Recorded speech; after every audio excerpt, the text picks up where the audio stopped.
ओम नारायण नारायण नारायण नारायण। सब मित्रों को राम राम। सबका स्वागत है दोस्तों, कैसे हैं आप सब। तो दोस्तों आज 4 जुलाई को बॉलीवुड की नई musical romantic drama film Metro In Dino theatre में रिलीज हुई है। 2007 की लाइफ इन अ मेट्रो का ये सीक्वल है। 18 वर्षों के बाद में सेकंड पार्ट आया है। दोनों ही फिल्मों के राइटर और डायरेक्टर अनुराग बसु ही है। पहली फिल्म 2 घंटे और 10-12 मिनट की थी और ये सेकंड पार्ट 2 घंटे और 42 मिनट का है, यानी लेंथ काफ़ी उन्होंने बढ़ा दी है। पहले पार्ट से केवल कोनकना सेन शर्मा को ही लिया गया है, बाकी सभी दूसरे एक्टर्स ही आपको देखने को मिलेंगे। अभी मैं लिस्ट नहीं बता रहा क्योंकि स्टोरी के बारे में हम चर्चा करने वाले हैं, यानी ये स्पॉइलर रिव्यू होने वाला है। दोनों ही फिल्मों की मैं बात कर रहा हूँ। पहली फिल्म के बारे में भी हम चर्चा करेंगे और दूसरी के बारे में भी। तो अगर आप कोई स्पॉयलर्स नहीं चाहते हैं तो फिल्म देखने के बाद में आप ये वीडियो देख सकते हैं। अब सबसे पहले तो मैं अपना एक थोड़ा एक्सपीरियंस बताना चाहूँगा। लाइफ इन अ मेट्रो को मैंने कल ही देखा था क्योंकि आज मेट्रो इन दिनों देखनी थी। दोनों ही फिल्मों को देखने के बाद मैंने अंदर से यही फील किया कि भाई पता नहीं कौन से जन्म के पुण्य होंगे। मैं ईश्वर का बहुत बहुत धन्यवाद करता हूँ कि इन सब बातों से उन्होंने मुझे दूर रखा। मतलब ऐसे माता पिता मिलना, ब्रह्मज्ञानी गुरुदेव मिलना, परिवार का सुख, भाई बहुत, मैं जितना भी धन्यवाद करूँ ना ईश्वर का, बहुत बहुत कम है भाई। जो बातें मैंने दोनों फिल्मों में देखी, ऐसा नहीं कि पता नहीं है, कुछ बातें कुछ बहुत अलग मैंने देख लिया हो, परंतु फिर भी फिल्म देखने के बाद में थोड़ा फील होता है ना। तो बस फीलिंग यही आई कि पता नहीं कौन से जन्म के पुण्य होंगे कि इन सब बातों से ईश्वर ने दूर रखा। लोग कितना दुखी है भाई, कितना परेशान है, अपने आप को ही नोच रहे हैं, अपने आप को ही नोच नोच कर पूरा लाल कर दे रहे हैं, खून खून कर दे रहे हैं अपने आप का ही अपने आप को ही परेशान किए जा रहे हैं। हे भगवान। और यही है, अगर आप मन को खुला छोड़ देते हैं, खुले सांड की तरह, तो भाई वो आपको घसीट कर ऐसी जगह पर ले जाता है, ऐसी पतन की खाई में ले जाता है या ऐसे गटर में फेंक देता है कि फिर हम वहीं पर लोटपोट होकर परेशान होते रहते हैं और वहाँ से ऊपर उठने के बारे में सोचते भी नहीं है। और अगर कोई बताने वाला आता भी है कि भाई ये जो तुम गटर में लोटपोट हो रहे हो ये सही नहीं है, तो उसे समझ में भी नहीं आता। उसे लगता है कि भाई मैं कोई लिबरेटेड फ्रीडम वाली लाइफस्टाइल जी रहा हूँ, कोई मॉडर्न प्रोग्रेसिव हो गया हूँ, मुझे तो मज़ा आ रहा है गटर में लोटपोट होकर के। ये दूसरे लोगों को क्या समझ में आएगा कि मैं कितने मज़े में हूँ भाई हे भगवान, अपने आप को ही परेशान किए जा रहे हैं भाई लोग, अपने आप को ही नोच रहे हैं। हालांकि चलो पहले पार्ट में तो फिर भी ऐसे कोई बहुत ज़्यादा मैं कहूँगा डेंजरस थीम नहीं थी। इस सेकंड पार्ट में छोटी बच्ची को दिखा करके उन्होंने फिर से वो LGBTQ एजेंडा प्रमोट कर दिया है। उसके बारे में भी हम आगे चर्चा करेंगे। और हाँ, अगर मैं संक्षेप में बताऊँ ना दोनों फिल्मों का अपना एक्सपीरियंस, तो पहली फिल्म में तो जो इरफान खान और कोनकना सेन शर्मा, उन दोनों का जो सबप्लॉट था, और इस सेकंड पार्ट में अनुपम खेर और उनकी जो बहू है, जो विवाह के कुछ समय पश्चात ही विधवा हो गई है, पति की यानी अनुपम खेर के बेटे की मृत्यु हो गई विवाह के कुछ समय के बाद ही। तो अनुपम खेर अपनी बहू का विवाह करवाना चाहते हैं। तो ये जो सब प्लॉट है इस सेकंड पार्ट में, और पहली फिल्म में इरफान खान और कोनकना सेन शर्मा, इनका जो सब प्लॉट था, इन दोनों सब प्लॉट्स को अगर हम छोड़ दें तो बाकी पूरी की पूरी फिल्म हमें इरिटेट करती है, परेशान करती है। हाँ, कोई कह सकता है कि भाई पहली फिल्म में धर्मेंद्र उनका जो पात्र था और उनका शिवानी नाम की एक महिला, जो अभी उनके पति की मृत्यु करके कई वर्ष हो गए हैं, दोनों वृद्धावस्था में है दोनों के दोनों ही पात्र, उनकी जो प्रेम कहानी है उसमें क्या प्रॉब्लम है, कोई ऐसा कह सकता है। देखिए, प्रॉब्लम किसी को किसी से नहीं भाई, कुछ भी करो अपनी लाइफ में, किसी को किसी से कोई प्रॉब्लम नहीं है। और बात ये नहीं कि उसमें कुछ प्रॉब्लम थी, बात ये नहीं है, पर उसके माध्यम से जो बात कहने का प्रयास किया है ना कि भाई ये करेंगे तब सुखी होंगे। मतलब अगर बचपन में ऐसा निर्णय ले लिया होता, ऐसा कर लिया होता तो मैं सुखी होता। अभी मैं किसी और के साथ मेरा विवाह हो गया तो भाई मैं किसी बहुत बड़े बोझ में हूँ, या उसको लेकर के मैं छाती कूटूँ, या ये बहुत गलत डिसीजन हो गया, हाय रे हाय मेरा जीवन, हाय रे हाय ये मैंने क्या कर लिया, पूरी जीवन मैंने बहुत दुख भोगा है, वो मैं अगर कर लेता, उसके साथ अगर मेरा विवाह होता तब मैं बहुत खुश हो जाता, तब मैं बहुत खुश हो जाती, या फिर अभी वृद्धावस्था में अगर वो मुझे मिल जाए तब मैं खुशी खुशी मरूंगा, नहीं तो मैं खुशी खुशी मर ही नहीं पाऊंगा। फिर वो बात जो पकड़ कर आप बैठे हैं ना कि कुछ ये हो जाए तब मैं सुखी हूँगा, या ये मिल जाए तब मैं सुखी हूँगा, प्रॉब्लम वहाँ पर है। बाकी आप क्या कर रहे हो, क्या, उसको किसी से कोई समस्या नहीं है। समस्या इस बात में है कि आप सुख को कहीं और खोज रहे हैं। उसके साथ विवाह हो जाता तो कि उसके साथ झगड़े नहीं होते, वहाँ पर नोकझोंक नहीं होती, वहाँ पर एक दूसरे के बाल नहीं नोचते, हो सकता है कि अभी जिसके साथ जीवन गुजारा है उससे भी ज़्यादा घटिया एक्सपीरियंस मिलता। बात आप कहाँ सुख खोज रहे हैं? और प्रेम की जो परिभाषा है ना, वहाँ मूल समस्या है। बात ये नहीं कि वो वृद्ध कपल दिखाया तो उसमें क्या तुम्हें समझ, भाई वो बात है ही नहीं। प्रेम की संकल्पना जो बॉलीवुड वाले दिमाग में डालते हैं ना, कि जैसे कोई जादुई चीज़ हो, तुमने किसी को आकर्षण हो गया तो गुदगुदी हो गई पेट में, या फिर कुछ हवाएं चलने लग गई, पल्लू उड़ने लग गया, कुछ ऐसी जादुई चीज़ है और वो कोई ऊपर बैठ करके जोड़ियाँ बना रहा है, या कुछ अलग आपको फीलिंग आएगी। ये सब जो फालतूगिरी दिमाग में डालता है ना बॉलीवुड, ये मूल समस्या है प्रेम की परिभाषा जो इनकी है। प्रेम, मैंने अभी मटेरियलिस्ट का जो रिव्यू किया था हॉलीवुड की फिल्म, उसमें काफ़ी विस्तार से मैंने इस पर चर्चा की थी। प्रेम एक कर्तव्य की भावना है, इससे ज़्यादा कुछ भी नहीं है। एक कर्तव्य की भावना है जो आपको व्यक्त करनी होती है, वो आपका कर्तव्य है, वो कोई जादुई चीज़ नहीं है। प्रेम एक कर्तव्य है, कर्तव्य की भावना है जो आपको माँ के प्रति, पिता के प्रति, भाई के प्रति, बहन के प्रति, बेटे के प्रति, बेटी के प्रति, हाँ, वो आप पत्नी के प्रति आपको वो प्रेम व्यक्त करना होता है, वो आपका कर्तव्य है। और रही बात शारीरिक संबंध की, तो वो प्रकृति ने संतान उत्पत्ति के लिए की गई व्यवस्था है, और साथ में ही काम वासना के लिए भी शारीरिक संबंध बनाए जाते हैं। तो उसको किसी भी, उसको अगर कोई प्रेम समझे, या उसको प्रेम को कोई जादुई चीज़ समझे, वो जो अपने आप हो जाएगी, आपको कोई मिल जाएगा, वो स्पेशल वन होगा वगैरह, ये सब जो कचरा दिमाग में है ना, सबसे पहले धो डालो इसको। प्रेम एक कर्तव्य की भावना है। अपने आप को बड़ा साइंटिफिक विज्ञानवादी कहते हो और ऐसी धकोसला बातों में विश्वास करते हो क्योंकि ऊपर बैठकर जोड़ियाँ बना रहा है, या जादुई चीज़ है, या पल्लू उड़ने लग जाएगा, चांद बड़ा हो जाएगा, हवाएं चलने लग जाएंगी, गुदगुदी होगी। क्या फालतूगिरी है भाई? जो चीज़ तुमने की नहीं, ठीक है वो गुदगुदी, तो तुम कुछ भी ऐसी अलग बात को लेकर के पेट में चूहे दौड़ेंगे, गुदगुदी होगी, तो उसको तुम प्रेम समझ लोगे। खुद को मॉडर्न प्रोग्रेसिव विज्ञानवादी कह रहे हो और ऐसी धकोसला बातों में विश्वास कर रहे हो। प्रेम एक कर्तव्य की भावना के अलावा और कुछ भी नहीं है, जो आपको व्यक्त करना आपका कर्तव्य है। जिसके साथ आपका विवाह हुआ है, फिर आप वो माता पिता की इच्छा से अरेंज मैरिज करो या स्वयं की इच्छा से करो, विवाह हुआ है तो उसके प्रति, अपने पार्टनर जीवन साथी के प्रति प्रेम व्यक्त करना ये कर्तव्य है। कोई जादुई चीज़, ऐसा जादुई जैसा कुछ नहीं होता। बचपन में किसी के प्रति आकर्षण था तो वो मेरा प्रेम है सच्चा, और वो मुझे अभी बुढ़ापे, ये समस्या है। बाकी धर्मेंद्र और उनके साथ, उससे किसी को कोई प्रॉब्लम नहीं है, समझे। कोई अपने जीवन में क्या कर रहा है करो भाई, पर वो कोई प्रेम का नाम दे करके फिर उसको लेकर के छाती कूटो, मेरे जीवन बर्बाद हो गया, किसी और से शादी होगी, हाय रे हाय, मैंने तो जीवन में कुछ मिला ही नहीं। और यहाँ पर सेकंड पार्ट में भी नीना गुप्ता का जो कैरेक्टर है वो सेम यही बात एंडिंग में कहता है। मैंने लिख करके रखा, मैं आपको पढ़कर बताता हूँ, 2-4 शब्द इधर उधर हो सकते हैं, भाव समझिए क्या कहा है। नीना गुप्ता का कैरेक्टर, वो स्कूल रियूनियन में जाती है, पति मना कर रहा था, शाश्वत चैटर्जी ने उनके पति का कैरेक्टर प्ले किया है नीना गुप्ता के पात्र के। तो पति मना कर रहा था परंतु फिर भी वो जाती है स्कूल रियूनियन में, और वहाँ पर फिर अनुपम खेर, जो बचपन में नीना गुप्ता का पात्र अनुपम खेर के पात्र से प्रेम करता था, तो वो मिलते हैं वहाँ पर, और अनुपम खेर अपनी बहू का विवाह करवाना चाहते हैं ना।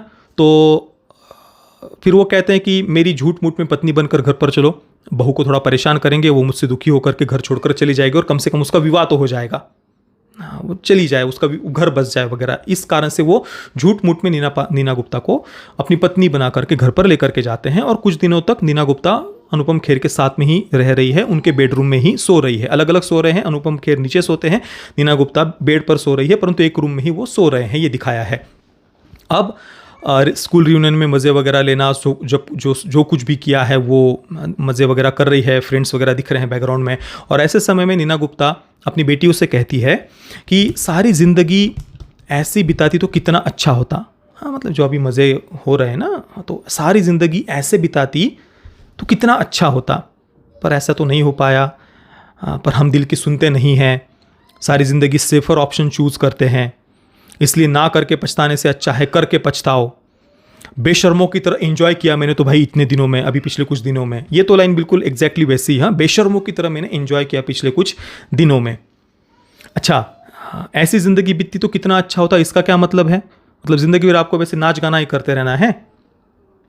जो होता है ना, कुछ लोगों में बचपना होता है, बचपन में होते हैं ऐसे विचार, पर एक मैच्योरिटी आ जाती है एक समय में जाने के बाद में। पर ये वोक लिबरल्स ऐसे होते हैं, उनमें वो मैच्योरिटी कभी आती ही नहीं। उनको लगता है कि जीवन बस ऐसे मौज मस्ती करने की चीज़ है। ना भाई, ऐसे नहीं होता। जीवन में दुख आएंगे, परेशानी आएंगी, विघ्न आएंगे, बाधाएं आएंगी। आपको अपने जीवन साथी के साथ में मिलकर के अपने कर्तव्यों को पूरा करना होता है। अपने बच्चों के प्रति, परिवार के प्रति, पूर्वजों के प्रति, परिवार के प्रति जो कर्तव्य होते हैं उन्हें पूरा करना होता है। आपकी मन क्या कह रहा है, मन की क्या इच्छा है, मन कहाँ भाग रहा है, मन में कौन से विचार आ रहे हैं, वो बातें कोई मायने नहीं रखती। मन के विचार तो रोज बदलते हैं समुद्र की तरंगों की तरह। कौन से विचार को पकड़ कर भागोगे? मन में तो रोज़ विचार बदलेंगे, रोज़ नई इच्छाएं जन्म लेंगी, ये करना है वो करना है, कहाँ तक भागोगे? इच्छाएं तो कभी समाप्त नहीं होंगी ना, वो तो नए नए विचार आएंगे ही। हाँ, पर बचपन में मेरा ऐसा विचार आया था, बचपन में इसके प्रति आकर्षण था, वो हो जाता तो मैं सुखी हो जाती, अभी तो हाय रे हाय मेरा जीवन बर्बाद हो गया। ये क्या फालतूगिरी है? क्या बर्बाद हो गया? किसी और के साथ हो जाता तो तुम मतलब कौन से स्वर्ग में पहुंच जाते, तब सुखी हो जाते। ये बेसिक समस्या है। देखिए, संसार के 3 नियम हैं और इनको कोई बदल नहीं सकता। जो हम चाहते हैं, जितना हम चाहते हैं वो सब होता नहीं है, जितना होता है वो सब भाता नहीं है, जितना भाता है वो सब टिकता नहीं है। ये संसार के अकाट्य नियम है। अब कोई कहे कि भाई मैं जैसा चाहता हूं वैसा ही हो और वैसी परिस्थिति बनी ही रहे, वो परिस्थिति कभी बदले ही नहीं, तो भाई तुम जीवन भर दुखी रहोगे। सब कुछ हमारी इच्छा से नहीं होता भाई, संसार परिवर्तनशील है, वो हमेशा परिवर्तन होते ही रहता है। पर तुम कुछ गांठ बांध करके बैठोगे कि ऐसा होता तभी मैं खुश होती और अभी तो मैं छाती कूटूंगी या बर्बाद हो गया मेरा जीवन। ये गलत दृष्टिकोण है जीवन की तरफ देखने का। ऐसे में कभी भी सुखी नहीं हो पाओगे। भले ही आप इस फिल्म के एंडिंग में ऑब्वियसली कुछ बहुत परिवार तोड़ने वाली बात नहीं है, एंडिंग में सब जुड़ रहे हैं एक दूसरे से, परंतु आप जो बातें दिमाग में डाल रहे हो वो गलत है। जीवन की तरफ देखने का दृष्टिकोण, सुख की तरफ देखने का दृष्टिकोण, रिलेशनशिप्स की तरफ देखने का दृष्टिकोण, विवाह की संस्था की तरफ देखने का दृष्टिकोण, एक्स्ट्रा मैरिटल अफेयर्स को जिस प्रकार से फिल्म में दिखाया है, ये सब बातें जिस प्रकार से दिखाई है, जिन बातों को नॉर्मलाइज किया है, अबॉर्शन को जो नॉर्मलाइज करने का प्रयास किया है फातिमा सना शेख और अली फजल इन दोनों के पात्रों के माध्यम से, ये गलत है, ये प्रॉब्लमैटिक है। चलिए अब जो एक एक कपल है थोड़ा सा मैं जल्दी जल्दी बताता हूँ। पहली फिल्म में धर्मेंद्र और शिवानी, धर्मेंद्र उनका पात्र और शिवानी नाम का पात्र है, इन दोनों का प्रेम है। शिवानी अभी लगभग 60-65 वर्ष आयु होगी, तो पति की मृत्यु होकर के काफ़ी लंबा समय बीत गया है। धर्मेंद्र जो उन्हें एक अभी असाध्य रोग हो गया है, गंभीर रोग हो गया है, तो इस जीवन के अंतिम क्षण कुछ वो शिवानी के साथ बिता सके, इसलिए वो फिर से उसके जीवन में आ रहे हैं और दोनों लोगों की परवाह किए बगैर, चिंता किए बगैर जी रहे हैं। ये एक हो गया। दूसरा है शिल्पा शेट्टी का पात्र है और विवाहित महिलाएं उसके पति है, के मेनन ने कैरेक्टर प्ले किया है। अब दोनों के प्रेम से ही विवाह किया था, परंतु अभी काफ़ी झगड़े हो रहे हैं दोनों की ही विवाह में। तो 2 वर्षों से के मेनन का उनकी ही ऑफिस की एक एम्प्लॉय के साथ में जो भी अफेयर वगैरह चल रहा है, कंगना रनौत का पात्र है, उसके साथ में के मेनन का अफेयर चल रहा है। और शिल्पा शेट्टी एक युवा लड़का है जो कुछ स्टेज ड्रामाज वगैरह में वो प्ले वगैरह कर रहा है, अभिनय करता है, तो उसके प्रति शिल्पा शेट्टी का भी आकर्षण बन रहा है। और उसके बाद में फिर वो उसके प्रति आकर्षित भी हो जाती है, उसके करीब भी जाती है। एक रात्रि को वो उसके फ्लैट में भी, फ्लैट अपार्टमेंट जो भी छोटा रूम था वहाँ पर वो पहुँच भी रही है, दोनों एक दूसरे के करीब भी आते हैं, वो उसके शरीर को कमर पर इधर उधर वो स्पर्श भी कर रहा है, काफ़ी करीब आ रहे हैं दोनों। परंतु शारीरिक संबंध बनाने से पहले ही शिल्पा शेट्टी का पात्र उसे गिल्ट फील होती है और वो वहाँ से निकल जाती है। आने के बाद में उसे पता चलता है कि के मेनन का तो उसके ऑफिस के एम्प्लॉय के साथ में ही अफेयर चल रहा है। और साथ में ही इस पूरी सीक्वेंस को जिस प्रकार से दिखाया ना, शुरुआत में के मेनन के अफेयर के बारे में हमें दिखाया जाता है और के मेनन का पात्र थोड़ा पुरुष प्रधान सोच वाला उसे दिखाया है। वो एक जगह पर टोंट भी मारता है शिल्पा शेट्टी के पात्र को, अपनी पत्नी को, कि तुम मतलब उसकी जॉब को लेकर के भी उसकी वो महत्व नहीं देता, पत्नी के काम को या महिलाओं पर कैसे अत्याचार हो रहे हैं, पुरुष कैसे अत्याचार करते हैं, ये सब बातें तुम देख रही हो, सुन रही हो, यही सब देखा करो तुम। इस प्रकार का भी टोंट वो अपनी पत्नी को मार रहा है और साथ में उसका अफेयर भी चल रहा है। तो उसको पहले उन्होंने गलत दिखाया है और उसके बाद में पत्नी का दूसरे के प्रति आकर्षण दिखाया है, बराबर। इसके बाद में एक और सब प्लॉट है इरफान खान और कोनकोना सेन शर्मा का। इरफान खान को काफ़ी आयु हो गई है, अभी तक उसका विवाह नहीं हुआ है, कोई लड़की पसंद नहीं आ रही है, जो मैच मेकिंग जो ऐप वगैरह होते हैं उसके माध्यम से वो अलग अलग लड़कियों से मिल रहा है। सड़क पर जाते हुए कोई लड़की कम कपड़ों में हो तो उसकी तरफ वो देखता है, आकर्षण स्त्री के प्रति। तो ये बात, इस प्रकार का स्वभाव उसका दिखाया है। कोनकोना सेन शर्मा से भी पहली बार जब वो मिल रहा है तो इसी प्रकार से उसके शरीर को वो एक टक लगा कर देखना, छाती की तरफ, क्लेविज की तरफ देखना, इस प्रकार का इरफान खान का पात्र वो दिखा रहे हैं। और कोनकोना सेन शर्मा शुरुआत में ही अनकंफर्टेबल फील करती है और वहाँ से वो चली जा रही है। हालांकि बाद में इरफान खान के पात्र को जिस प्रकार से वो दिखा रहे हैं, विवाह को लेकर के, प्रेम को लेकर के जो वो बात कहता है कि प्रेम क्या है, वो तो हो जाएगा ना, वो तो समय के साथ में, वो एक प्रकार से प्रेम एक कर्तव्य है, मेरी पत्नी होगी तो उसके साथ में रहूँगा तो उसके प्रति प्रेम करना मेरा कर्तव्य है, इस प्रकार की एक मानसिकता इरफान खान की दिखाई है। और बाद में जाकर के कनकना सेन शर्मा पूछती उससे कि तुम जब पहली बार मुझसे मिलने आए थे तो तुम्हारी नज़र किस तरफ थी, इस कारण से मुझे तुम्हारा स्वभाव पसंद नहीं आया था। तो इरफान खान का पात्र कहता है कि इतनी आयु हो गई है तो इस कारण से मेरी नज़र चली गई, तो इसमें तुमको इतना क्या उस बात को तुम मन पर ले रहे हो, इस प्रकार की बात वो कह रहा है। और उनकी एक प्रेम कहानी दिखाई है। काफ़ी हद तक इरफान खान का प्रेम की तरफ देखने का दृष्टिकोण, वो जो बातें हैं, वो बातें उस पात्र की हमें पसंद आती है, और उसमें वो जो भोलापन है वो दिखता भी है इरफान खान के पात्र में। बाकी किसी पुरुष का स्त्री की तरफ एकटक लगा करके देखना, किसी ने कम कपड़े पहने तो उस तरफ देखना, अब मोरली इसको सही गलत में जाएंगे तो ऑब्वियसली नैतिक रूप से तो ये गलत ही है, पर स्त्री की तरफ देखना, कुदृष्टि से देखना, ये तो गलत ही है ऑब्वियसली। पर यहाँ पर एक पुरुष का स्त्री के प्रति वो आकर्षण दिखा रहे हैं। आपने इसको लेकर के वो देखिए, आला वैकुंठपुरमलो फिल्म आई थी, देखिए वहाँ पर अल्लू अर्जुन का पात्र, तो जब वो पहली बार जो फीमेल लीड है उसे मिलता है तो उसके जो पैर दिख रहे हैं उसको, बराबर शॉर्ट स्कर्ट पहनी हुई तो पैर दिख रहे हैं, तो उसको एक उसकी तरफ देखते हुए दिखाया है अल्लू अर्जुन के पात्र को, एक आकर्षण पुरुष का स्त्री के प्रति वो वहाँ पर दिखा रहे हैं। इसको लेकर के वो एलिट क्रिटिक का रिव्यू आप देख लेना, तो उन्होंने काफ़ी बड़ा इसको बहुत मुद्दा बना करके इसको खड़ा किया था। तो उसको लेकर के मैंने कार्तिक आर्यन का जब उस पर रीमेक आया था ना शहजादा करके, उस रिव्यू में मैंने इस पर विस्तार से चर्चा की हुई है, तो शहजादा का हमारा रिव्यू देखना, वहाँ पर मैंने इस विषय के बारे में काफ़ी डिटेल में बात की हुई है, तो वो सब मैं यहाँ पर रिपीट नहीं करूँगा। इसके बाद में शर्मन जोशी जो के मेनन की ही ऑफिस में काम कर रहा है, और कंगना रनौत जिसका के मेनन के साथ में अफेयर चल रहा है उसके पात्र का।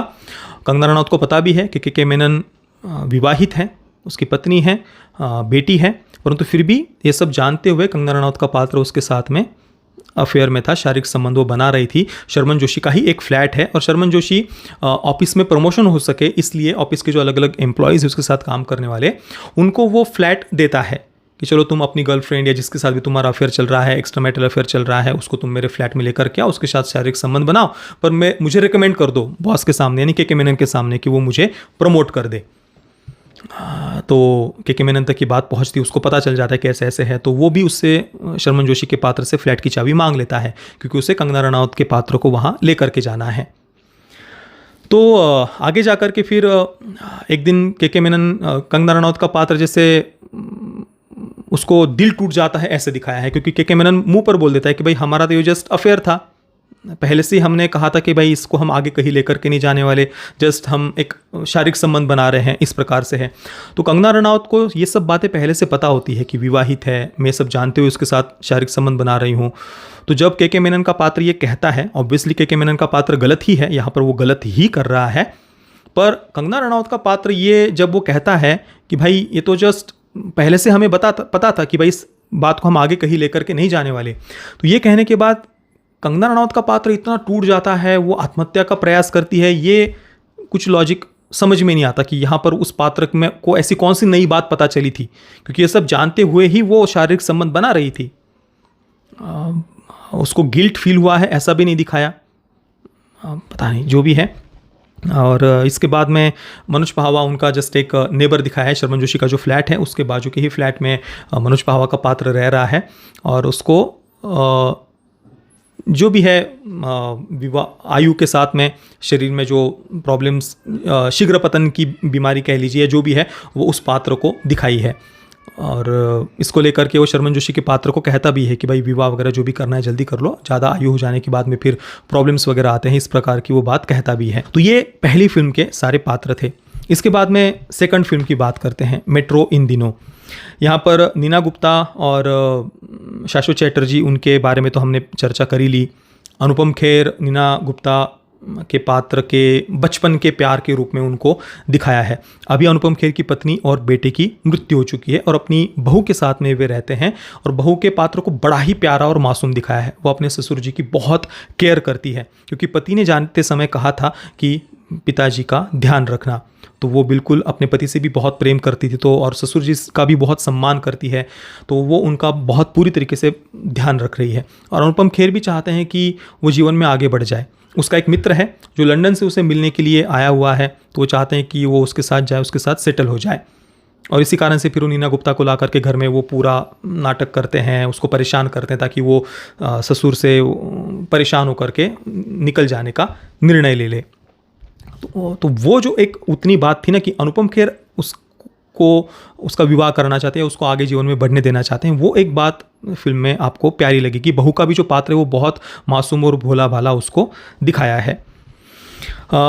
इसके बाद में अली फजल और फातिमा सना शेख, इनका जो कपल दिखाया है ये तो भाई बहुत ज़्यादा इरिटेटिंग था भाई।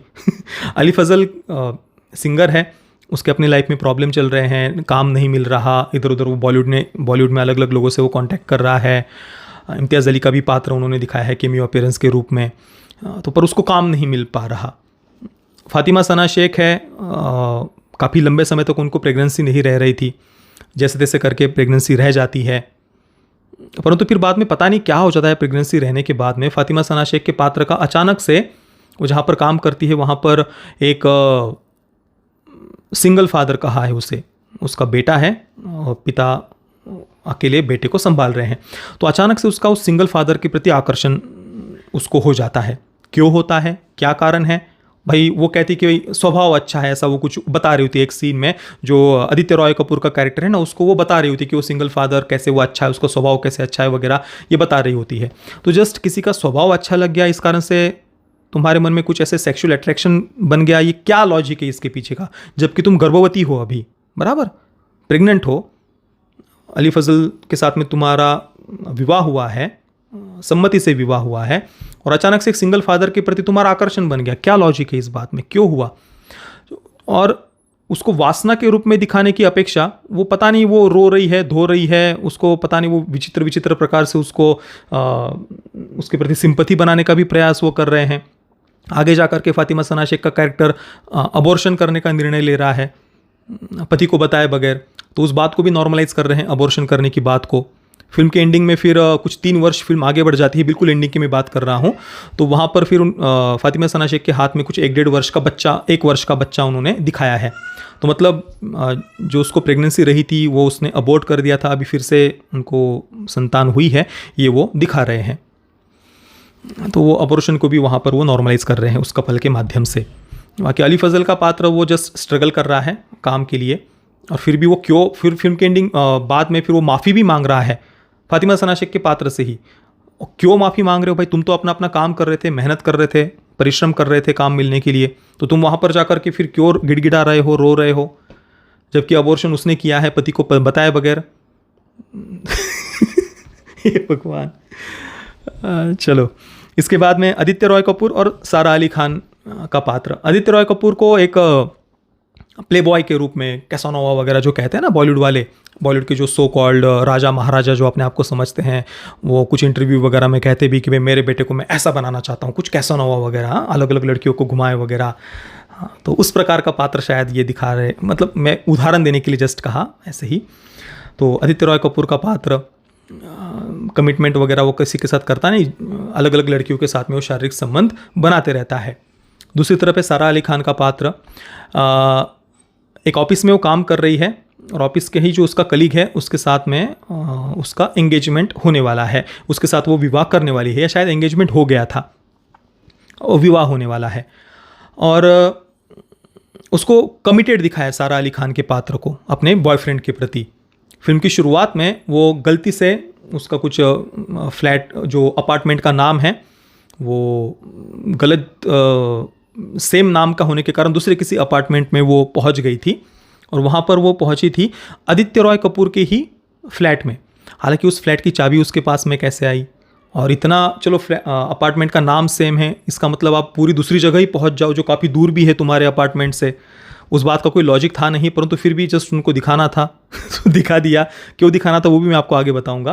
तो सारा अली खान का पात्र आदित्य रॉय कपूर के फ्लैट में पहुंच जाती है वो, बिल्कुल देर रात को नशे में धुत वगैरह, और फिर सारा अली खान का बॉयफ्रेंड उसे वहाँ पर देख लेता है, और उस कारण से वो नाराज़ है, ये बताया है। तो कुनकुना सेन शर्मा का जो पात्र है, जो उसकी बहन है सारा अली खान की, वो कह रही कि क्या तुम पर इतना भी ट्रस्ट नहीं क्या तुम्हारे बॉयफ्रेंड को? रात को तुम नशे में किसी और के घर में हो तो क्या बात हो गई, इसमें कौन सी बड़ी बात है? तुम्हारे बॉयफ्रेंड को क्या इतना भी विश्वास नहीं है क्या तुम्हारे ऊपर? और नीना गुप्ता का पात्र जो माँ है, उसको बड़ा दुखियारी, पेट्रियार्की की कह लीजिए, या अपने मन के साथ अपने मन के अनुसार विवाह नहीं कर पाई थी, तो एक दुखियारी ही दिखाया है। तो वो कैसे एक रिग्रेसिव सोच की शिकार हो गई है, तो वो अपनी बेटी को सलाह दे रही कि नहीं नहीं, अपने बॉयफ्रेंड को बता दो सब जो भी हुआ था, उसको समझाने का प्रयास करो। पर कोनकोना सेन शर्मा कहती कि नहीं नहीं, इसमें क्या समझाना है, तुम्हारे बॉयफ्रेंड को क्या इतना भी विश्वास नहीं है क्या, देर रात को तुम दारू पी करके किसी और के घर में हो तो क्या हो गया। देखिए, विश्वास होना चाहिए, वो एक अलग बात है, परंतु यहाँ पर जो सिचुएशन उन्होंने क्रिएट की थी वहाँ पर किसी के मन में प्रश्न भी ना आए, और प्रश्न पूछना भी कैसे, तुमको तो कुछ विचार भी मन में नहीं आना चाहिए भाई, जो भी बॉयफ्रेंड वगैरह है। तो ये वो बात वो दिखाना चाह रहे हैं। तो कमिटेड कुल मिलाकर सारा अली खान को दिखाना चाह रहे थे कि भाई कमिटेड है अपने रिलेशनशिप में। साथ में ही जिस ऑफिस में वो काम कर रही है, वहाँ का जो बॉस है वो सारा अली खान को इधर उधर टच करता है, कभी कमर में कभी पीछे, इस प्रकार से टच करता है। सही मायने में देखा जाए तो कोई भी व्यक्ति इस प्रकार से टच कर रहा है तो पहली बार में ही उसको जोर से खींचकर कान के नीचे लगा देनी चाहिए थी सारा अली खान को।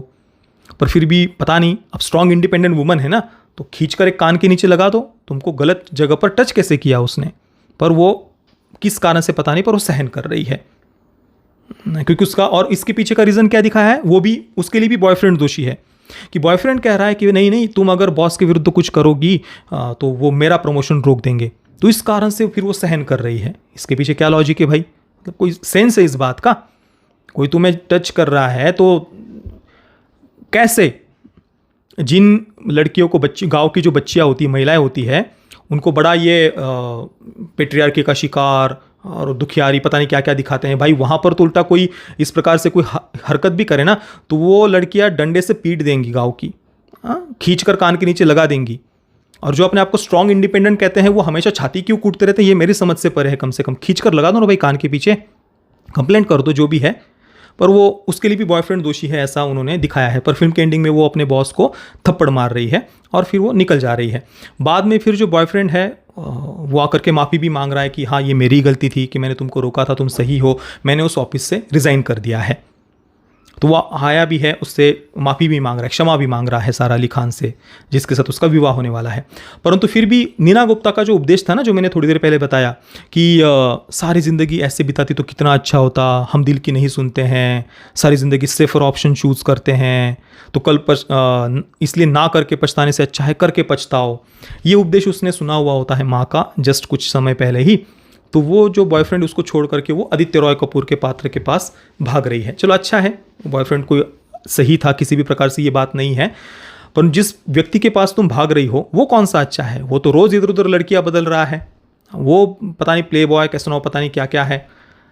तो उसके पास तुम भाग रही हो क्योंकि तुम्हें लग रहा है कि यहाँ मुझे सुख मिलेगा, यहाँ मैं जीवन भर महारानी की तरह पता नहीं कौन से हेवन में जीऊँगी, या वहाँ पर दुख आएंगे ही नहीं। तो जो सुख की परिभाषा है ना तुम्हारी, वो ही गलत है। तुम जिसको प्रेम कह रहे हो, कोई जादुई चीज़ को तुम्हारा आकर्षण बन गया आदित्य रॉय कपूर के प्रति, अभी तो कौन से आकर्षण की बात करो, वो कितने दिनों तक बना रहेगा, कल को वो तुम्हें कुछ पलटकर जवाब देगा, कुछ झगड़े होंगे, वो तुमको दो चार हो सकता है कि गालियाँ भी सुना दे, एक दूसरे के बाल नोचो तुम, तो क्या होगा, फिर वहाँ से भी भागोगे, फिर और कोई ढूंढोगे। क्या सेंस है इन बातों का, जो बातें तुम दिखा रहे हो। बात ठीक है, देखो तुमको जिसके साथ विवाह करना है करो, पर यहाँ पर जो सिचुएशंस जिस प्रकार के से क्रिएट किए और उसके आड़ में जो बातें वो जस्टिफाई कर रहे हैं ना, वो सही नहीं है कुल मिलाकर।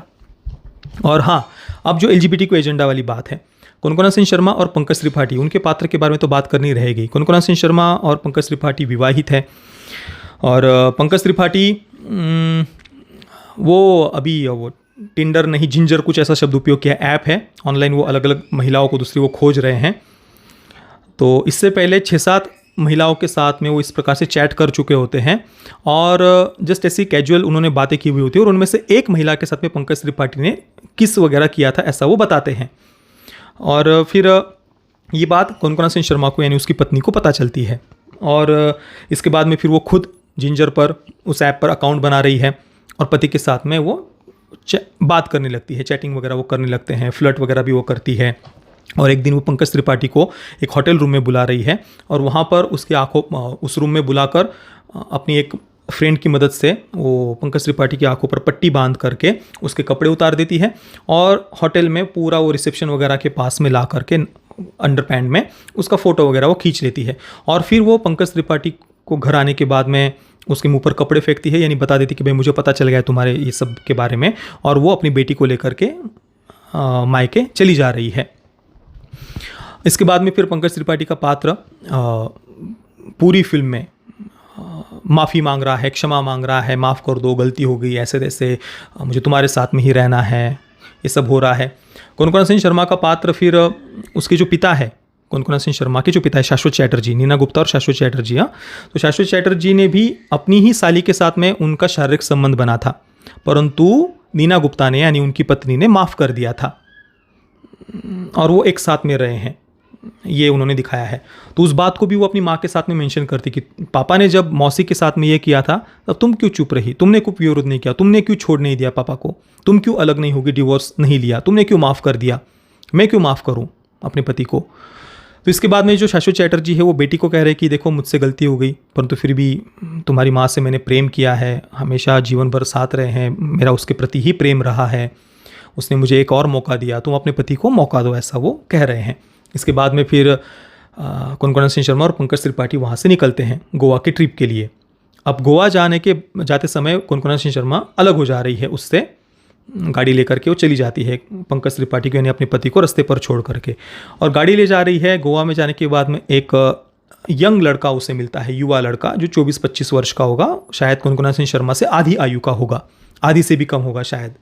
तो उसकी जो गर्लफ्रेंड है उसकी मृत्यु हो गई है, उस लड़की की, यंग लड़की की। अब उसके साथ में कोनकोना सिंह शर्मा पूरी फिल्म में यानी इंटरवल के बाद में वो घूम रही है, उनका वो फ्लर्टिंग वगैरह भी चल रहा है, हाथ पकड़कर बीच पर घूम रहे हैं। और एक रात को फिर वो कोनकोना सिंह शर्मा का पात्र और वो यंग लड़का रूम में एक दूसरे के बहुत करीब भी आते हैं, किस वगैरह, और काफ़ी करीब उनको आते हुए दिखाया है। हालांकि जस्ट शारीरिक संबंध बनाने से पहले कोनकोना सिंह शर्मा वहाँ से निकल जा रही है, और ये बात पंकज त्रिपाठी देख ले रहे हैं। जस्ट वो रूम के बाहर दरवाजे पर खड़े होते हैं और देखते हैं कि दोनों के शरीर पर कपड़े नहीं हैं, उनकी पत्नी कपड़े पहन रही है, हालांकि उसे पता नहीं है कि पत्नी का शारीरिक संबंध हुआ है या नहीं। तो फिर बाद में फिर कोनकोना सिंह शर्मा घर वापस आ रही है, यानी अपने घर पर, पंकज त्रिपाठी के यहाँ पर। और फिर एंडिंग में सब फिर उन साथ में आ रहे हैं। पंकज त्रिपाठी का कैरेक्टर कहता है, पत्नी पूछती है कि तुम्हें जानना नहीं है कि मेरा क्या हुआ था होटल के रूम में वगैरह, तो पंकज त्रिपाठी कह रहा है कि इस क्षण से पहले तुमने क्या किया था उससे मुझे कोई लेना देना नहीं है, मुझे तुम्हारे साथ ही रहना है। इसके बाद में फिर वो एक हो रहे हैं। ये हो गए सब कपल। अब कोनकोना सिंह शर्मा और पंकज त्रिपाठी की जो बेटी है उनके बारे में बात करते हैं। बेटी अपनी सेक्सुअलिटी को एक्सप्लोर कर रही है, ये दिखाया है।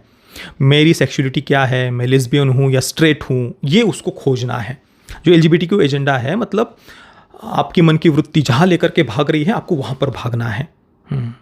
मन को नियंत्रित करना, वासना को नियंत्रित करना, ये बातें दिमाग में नहीं आती। वेस्टर्न साइकोलॉजी के अनुसार फिर वो जो बातें बच्चों के दिमाग में डाली जा रही है वो यहाँ पर भी उन्होंने डालने का प्रयास किया है। तो वो बेटी पूछ रही है अपनी मौसी से, यानी सारा अली खान से, कि मौसी मैं स्ट्रेट हूँ या मुझे लड़कियाँ पसंद है, ये कैसे पता चलेगा मुझे। तो सारा अली खान का पात्र शुरुआत में एक लाइन तो बहुत लॉजिकल कहता है कि यार ये तुम लोगों को इससे मतलब ही क्या है, हमारे समय में तो 25 साल तक हमें ये सब बातें पता भी नहीं होती थी, इंटरनेट के कारण तुम लोगों के दिमाग में ये सब बातें डाल दी है, जो बिल्कुल लॉजिकल बात है।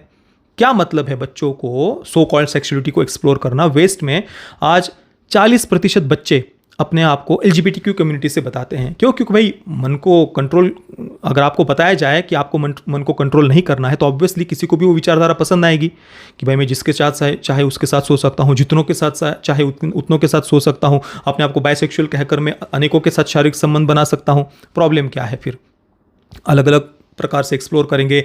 कोई लड़की है वो 3-4 लड़कियों के साथ में सोकर देखेगी, 3-4 लड़कों के साथ में सोकर के देखेगी, और फिर मैं तय करूँगी मेरी सेक्सुअलिटी क्या है। क्या मतलब इन बातों का है? तो गुप्तांगों के घर्षण से मिलने वाला सुख ना, उससे अलग नहीं है। प्रेम आपको लग रहा हो कि प्रेम कोई जादुई चीज है, तो वो कोई जादुई चीज नहीं होती। जो मैंने शुरुआत में कहा, वो कर्तव्य है आपका व्यक्त करना, वो कर्तव्य की भावना है। और शारीरिक संबंध बनाना ये प्रकृति के द्वारा संतानोत्पत्ति के लिए की गई व्यवस्था है। बाकी अन्य किसी भी प्रकार से आप गुप्तांगों का घर्षण कर रहे हैं, आप किसी सजीव व्यक्ति के साथ में या फिर आप किसी डॉल वगैरह को लेकर के आ रहे हैं, या हाथ से मास्टरबेट कर रहे हैं, या फिर पता नहीं वो डिल्डो वगैरह, सेक्स टॉयज वगैरह जो भी, गुप्तांगों के घर्षण से मिलने वाला सुख है। आपकी वृत्ति अलग अलग प्रकार से भाग रही है, तो हर एक वृत्ति को पकड़कर आपने 60 अलग अलग प्रकार के 60 अलग अलग प्रकार के सेक्सुअल प्रेफरेंसेस बना दिए, तो आगे जाकर के आप 60 के 600 भी कर दोगे, क्योंकि भाई 600 प्रकार से भी तो वृत्तियां भाग सकती है ना। और 100 प्रकार के जेंडर आइडेंटिटीज बना दी, क्योंकि 100 प्रकार से भाई मैं इस प्रकार से भी अपने आप को आइडेंटिफाई करूंगा, उस प्रकार से भी करूंगा, मैं बाइनरी हूं, मैं नॉन बाइनरी हूं, मैं तो रोज अपने जेंडर फ्लूइड हूं, रोज जेंडर चेंज करूंगी, मैं तो आज अपने आप को स्त्री के रूप में आइडेंटिफाई करूंगी, मैं पुरुष के रूप में करूंगी। 100 अलग अलग प्रकार के जेंडर से आप सर्च कर लीजिए, आपको मिल जाएंगे गूगल पर, अनेकों आर्टिकल्स मिल जाएंगे। तो मन की वृत्तियां ही है ना, है तो हार्ड मास रक्त मास का ही शरीर है ना। आप इस प्रकार से मैं अपने आप के सेक्स चेंज ऑपरेशन करूंगा तब मैं खुश हो जाऊंगा, नहीं भाई, फार्मा इंडस्ट्री के लिए जीवन भर का एक कस्टमर मिल जाएगा, इसके अलावा आप अपने शरीर का केवल नुकसान कर रहे हैं। अनगिनत उदाहरण मिल जाएंगे, छोटी छोटी बच्चियों के स्तन काटे हुए, वो बाद में किस प्रकार से पछता रही है, क्योंकि आप फिर से वापस जा नहीं सकते, वापस जाने की जो प्रोसेस है वो और भी ज़्यादा भयानक है। अनगिनत बच्चियों के रोते बिलखते हुए वेस्ट में वीडियोस मिल जाएंगे, पर उन बातों को दबा करके लेफ्ट का पूरा इकोसिस्टम कुछ गिने चुने चेहरों को सामने लाता है, ताकि वो जो बात प्रमोट करना चाहता है उसको किया जा सके। और यहाँ पर एक छोटी बच्ची को वो सेक्सुअलिटी को एक्सप्लोर करना चाहती है, तो सारा अली खान का पात्र शुरुआत में एक लाइन लॉजिकल कहता है कि भाई ये इंटरनेट के कारण तुम लोगों के दिमाग में बातें चली गई है, हम लोगों के समय तो 25 वर्षों तक हमें ये सब बातें पता भी नहीं होती थी। तो ये लॉजिकल बात कही, मुझे लगा कि चलो यार ठीक ठाक सलाह दी। और उसकी अगली ही लाइन में फिर वही मौसी उसको क्या कह रही है, एक काम करो तुम है ना किस करके देख लो, एक लड़की को किस कर लो, एक लड़के को किस कर लो, और जिसको किस करते हुए तुम्हें गुदगुदी हो जाए फिर वो तुम हो, वो तुम्हारी सेक्सुअलिटी है। वाह वाह वाह वाह, गुदगुदी मतलब ऐसे कुछ जादुई चीज़ हो जाएगी कुछ। हाँ? हाँ? आपने कुछ 2-4 लड़कियों को कुछ किस किया, उसमें से एक लड़की के साथ गुदगुदी हुई, आपने 4-5 लड़कों को किस किया, उसमें से किसी के एक लड़के के साथ क्या हो, गुदगुदी मतलब कोई जादुई चीज़ हो रही है क्या? ये अपने आप को साइंटिफिक कहते हैं, ये अपने आप को विज्ञानवादी कहते हैं। हे भगवान, है तो मन के विचार ना, आप जहां तक मन को लगाम लगा रहे हैं वहां तक लगाम लगा रहे हैं, फिर कुछ और इसी कारण से आप देख लीजिए वेस्ट में ये जो पूरी LGBTQ एजेंडा है उसके अंतर्गत आपको कई सारे वीडियोस यूट्यूब पर मिल जाएंगे जो पीडोफाइल्स को तक जस्टिफाई कर रहे हैं। ये कह रहे हैं कि पीडोफाइल शब्द मत यूज करो, माइनर अट्रैक्टेड पर्सन कहो उनको, माइनर अट्रैक्टेड पर्सन कहो। उनकी क्या गलती है, उनके मन में आकर्षण है तो वो कुछ गलत तो नहीं कर रहे हैं ना, पर उनको पीडोफाइल तो मत कहो, माइनर अट्रैक्टेड पर्सन कहो। मतलब ये मन के विचारों पर नियंत्रण करना इनको पता ही नहीं है, उसके मन में विचार है तो उसकी क्या गलती है, ये इनका लॉजिक होता है। वो कुछ गलत तो नहीं कर रहा ना, तो आकर्षण तो क्या गलती है उसकी, ये इनका लॉजिक होता है। मन की वृत्तियां, उनको लगाम लगाना, वासनाओं को नियंत्रित करना, ये एक मनुष्य का कर्तव्य होता है।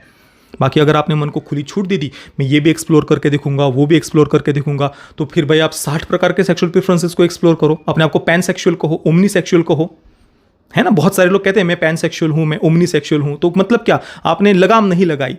हाँ, हर प्रकार से मैं करके देख रही हूँ और हर प्रकार से मुझे मजा आ रहा है, तो मैं हर प्रकार से मजा ले रही हूँ, तो मैं अपने आप को पैन सेक्सुअल कहूंगी।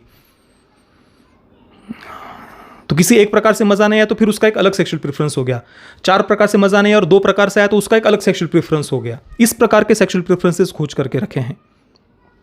और यहाँ पर फिर वो जो बेटी है, वो उसकी जो एक लड़की उसके प्रति आकर्षण है, एक लड़का उसके प्रति आकर्षण है, दोनों को किस करके देख रही है। जो लड़का है वो तो खुद ही उससे प्रेम कर रहा होता है, और जो लड़की है वो उस लड़के से प्रेम कर रही होती है जिससे ये बेटी प्रेम कर रही है। तो वो जब उस लड़की को, जो उसकी फ्रेंड है, वो बेटी अपनी फ्रेंड को, लड़की को किस करती है, तो वो बेटी भाग जाती है वहाँ से। अब बिना कंसेंट के, जो फेमिनिस्टी ये हमें बताते हैं ना, बिना कंसेंट के वहाँ पर किस किया गया है, तो ये तो सेक्सुअली असॉल्ट ही किया उसने उस बच्ची को, जो नाबालिग बच्ची है, बराबर ना। पर इसको नॉर्मलाइज कर रहे हैं कि आप किसी की बेटी को जाकर के किस कर रहे हैं, क्यों कर रहे हैं? क्योंकि तुम्हें सो कॉल्ड सेक्सुअलिटी एक्सप्लोर करनी है, क्योंकि तुम्हारे दिमाग में किसी ने कुछ बातें डाल दी है, तो इसलिए तुम किसी की नाबालिग बच्ची को जाकर के किस करोगे? हे भगवान। चलो, तो ये कुल मिलाकर इन दोनों फिल्मों की कहानी थी। मैं सच कह रहा हूँ, बॉलीवुड की फिल्में थिएटर में देखने के लिए जब जाते हैं ना, तो इतना भयानक फील होता है कि पता नहीं यार कितना भयानक ये लोग टॉर्चर करेंगे। लिटरली आदमी अंदर से ऐसे जलता है, खून आधा हो जाता है भाई आदमी का। और बॉलीवुड थिएटर में लोगों को इसी कारण से लाता है कि उनको और टॉर्चर किया सके। शर्म भी नहीं आती यार इन लोगों को। बच्चों को तो छोड़ दो यार, एटलीस्ट बच्चों को तो छोड़ दो, किस हद तक गिरोगे। और सेंसर बोर्ड कितना बुद्धिमान है, देखिए यूए 16+ की रेटिंग दी है। यानी सेंसर बोर्ड के अनुसार हमारी बच्चियों को हमें ये बताना है कि देखो सेक्सुअलिटी को एक्सप्लोर करो, बचपन में इसके साथ सो करके देखो, उसके साथ सो करके देखो, यहाँ सोने का तो नहीं बताया, किस करने का बताया है। बात तो वही प्रमोट कर रहे हैं ना, आप डायरेक्टली दिखा नहीं सकते, तो जस्ट किस तक बात उन्होंने यहाँ पर रोक दी है, पर आप तो बात विचार तो वही प्रमोट कर रहे हैं ना। यानी सेंसर बोर्ड के अनुसार पेरेंट्स बच्चों के साथ में ये देखे और बच्चे ये बातें समझे तो ये अच्छी बात है। यूए 16+ की रेटिंग सेंसर बोर्ड ने दी है। Wow wow wow. Metro In दिनों इस फिल्म को मैं दूंगा 1 आउट ऑफ 10 स्टार्स, उस एक सबप्लॉट के लिए केवल। और लाइफ इन मेट्रो को भी मैं केवल 1 आउट ऑफ 10 स्टार्स ही दूंगा, उस एक सबप्लॉट के कारण, इरफान खान उनके सबप्लॉट के कारण, जस्ट इतना ही। बाप रे भाई, परेशान हो जाता है आदमी सीरियसली मैं कहूँ तो। बॉलीवुड की फिल्में देखने का मतलब है अपने आप को भयानक से भयानक तरीके का टॉर्चर खुद होकर के देना। पेरेंटल गाइडेंस के बारे में तो चर्चा कर ही ली हमने, बता ही दिया सेंसर बोर्ड ने क्या किया है, इससे ज़्यादा क्या बताऊँ अभी। बाकी जिन मित्रों ने देखा है मेट्रो इन दिनों को या फिर लाइफ इन मेट्रो को, तो आपके अनुभव कैसे रहे मुझे अपने नीचे कमेंट में अवश्य बताना। वीडियो देखने के लिए आप सभी मित्रों का बहुत बहुत धन्यवाद। जय श्री राम, वंदे मातरम।